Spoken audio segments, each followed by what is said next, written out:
शांताकारं भुजंगशयनं पद्मनाभं सुरेशं विश्वाधारं गगनसदृशं मेघवर्णं शुभांगं लक्ष्मीकान्तं कमलनयनं योगिभिध्यानगम्यं वंदे विष्णु भवभयहरं सर्वलोकैकनाथं। मंगलम भगवान विष्णु मंगलम गरुड़ध्वज मंगलम पुंडरीकाक्ष मंगलाय तनोहरि। ओम नमो भगवते वासुदेवाय। आज का दिन आप सभी के लिए मंगलमय हो। आइए सुनते हैं चैत्र मास कथा का तीसरा अध्याय।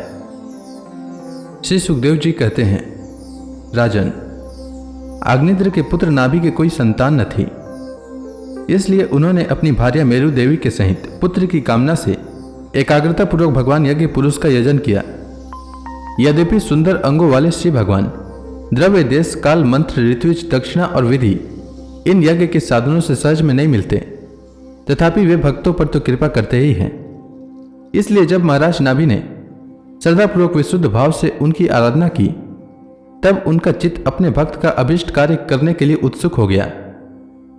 यद्यपि उनका स्वरूप सर्वथा स्वतंत्र है, तथापि उन्होंने प्रवगर्य कर्म का अनुष्ठान होते समय उसे मन और नयनों को आनंद देने वाले अवयवों से युक्त अति सुंदर हृदयाकर्षक मूर्ति में प्रकट किया। उनके श्री अंग में रेशमी पीतांबर था, वक्ष स्थल पर सुमनोहर श्रीवत्स चिन्ह सुशोभित था, भुजाओं में शंख, चक्र, गदा, पद्म तथा गले में वनमाला और कौस्तुभ मणि की शोभा थी। संपूर्ण शरीर अंग प्रत्यंग की कांति को बढ़ाने वाले किरण जाल मंडित मणि में मुकुट, कुंडल, कंकण, करधनी, हार, बाजूबंद और नुपुर आदि आभूषणों से विभूषित था।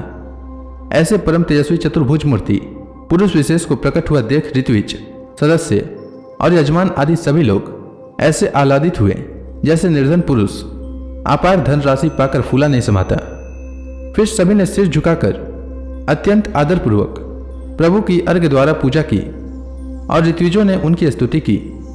ऋत्विजों ने कहा, पूज्यतम, हम आपके अनुगत भक्त हैं, आप हमारे पुनः पुनः पूजनीय हैं, किंतु हम आपकी पूजा करना क्या जाने। हम तो बार बार आपको नमस्कार करते हैं, इतना ही हमें महापुरुषों ने सिखाया है। आप प्रकृति और पुरुष से भी परे हैं।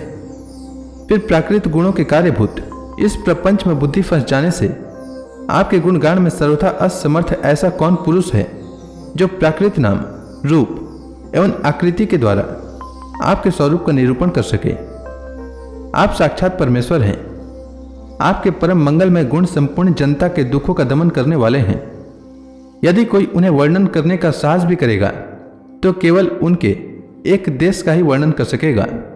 किंतु प्रभु, यदि आपके भक्त प्रेम गदगद वाणी से स्तुति करते हुए सामान्य जल, विशुद्ध पल्व, तुलसी और धूप के अंकुर आदि सामग्री से ही आपकी पूजा करते हैं, तो भी आप सब प्रकार संतुष्ट हो जाते हैं। हमें तो अनुराग के सिवा इस द्रव्य कालादि अनेकों अंगों वाले यज्ञ से भी आपका कोई प्रयोजन नहीं दिखलाई देता, क्योंकि आपके स्वतः ही क्षण क्षण में जो संपूर्ण पुरुषार्थों का फल स्वरूप परमानंद स्वभावतः ही निरंतर प्रादुर्भूत होता रहता है, आप साक्षात उसके स्वरूप ही हैं। इस प्रकार यद्यपि आपको इन यज्ञादि से कोई प्रयोजन नहीं है, तथापि अनेक प्रकार की कामनाओं की सिद्धि चाहने वाले हम लोगों के लिए तो मनोरथ सिद्धि का पर्याप्त साधन यही होना चाहिए। आप ब्रह्मादि परम पुरुषों की अपेक्षा भी परम श्रेष्ठ हैं। हम तो यह भी नहीं जानते कि हमारा परम कल्याण किसमें है, और न हमसे आपकी यथोचित पूजा ही बनी है। तथापि जिस प्रकार तत्वज्ञ पुरुष बिना बुलाए भी केवल करुणावश अज्ञानी पुरुषों के पास चले जाते हैं, उसी प्रकार आप भी हमें मोक्ष संज्ञक अपना परम पद और हमारी अभीष्ट वस्तुएं प्रदान करने के लिए अन्य साधारण यज्ञ दर्शकों के समान यहाँ प्रकट हुए हैं। पूज्यतम, हमें सबसे बड़ा वर तो आपने यही दे दिया कि ब्रह्मादि समस्त वरदायकों में श्रेष्ठ होकर भी आप राजर्षि नाभि की इस यज्ञशाला में साक्षात हमारे नेत्रों के सामने प्रकट हो गए। अब हम और क्या वर मांगे। प्रभु, आपके गुणगणों का गान परम मंगलमय है। जिन्होंने वैराग्य से प्रज्वलित हुई ज्ञानाग्नि के द्वारा अपने अंतःकरण के राग द्वेषादि संपूर्ण मलों को जला डाला है, अतएव जिनका स्वभाव आपके ही समान शांत है, वे आत्माराम मुनिगण भी निरंतर आपके गुणों का गान ही किया करते हैं।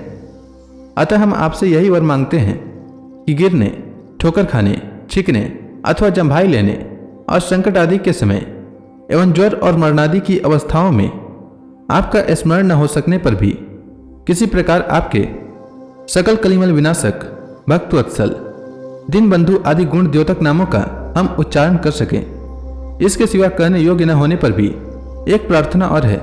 आप साक्षात परमेश्वर हैं। स्वर्ग अपवर्ग आदि ऐसी कोई वस्तु नहीं है जिसे आप न दे सकें। तथापि जैसे कोई कंगाल किसी धन लुटाने वाले परम उदार पुरुष के पास पहुंचकर भी उससे भूसा ही मांगे, उसी प्रकार हमारे यजमान ए राजर्षि नाभि संतान को ही परम पुरुषार्थ मानकर आपके ही समान पुत्र पाने के लिए आपकी आराधना कर रहे हैं। यह कोई आश्चर्य की बात नहीं है। आपकी माया का पार कोई नहीं पा सकता और न वह किसी के वश में ही आ सकती है। जिन लोगों ने महापुरुषों के चरणों का आश्रय नहीं लिया, उनमें ऐसा कौन है जो उसके वश में नहीं होता। उसकी बुद्धि पर उसका पर्दा नहीं पड़ जाता और विषय रूप विष का वेग उसके स्वभाव को दूषित नहीं कर देता। देव, आप भक्तों के बड़े बड़े काम कर देते हैं। हम मंदमतियों ने कामावश इस तुच्छ कार्य के लिए आपका आवाहन किया, यह आपका अनादर ही है, किंतु आप समदर्शी हैं, अतः हम अज्ञानियों की इस धृष्टता को आप क्षमा करें।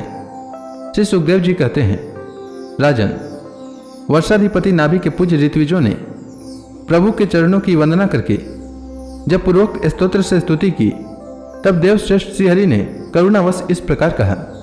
श्री भगवान ने कहा, ऋषियों, बड़े असमंजस की बात है। आप सब सत्यवादी महात्मा हैं। आपने मुझसे यह बड़ा दुर्लभ वर मांगा है कि राजर्षि नाभि के मेरे समान पुत्र हो। मुनियों, मेरे समान तो मैं ही हूं, क्योंकि मैं अद्वितीय हूं। तो भी ब्राह्मणों का वचन मिथ्या नहीं होना चाहिए।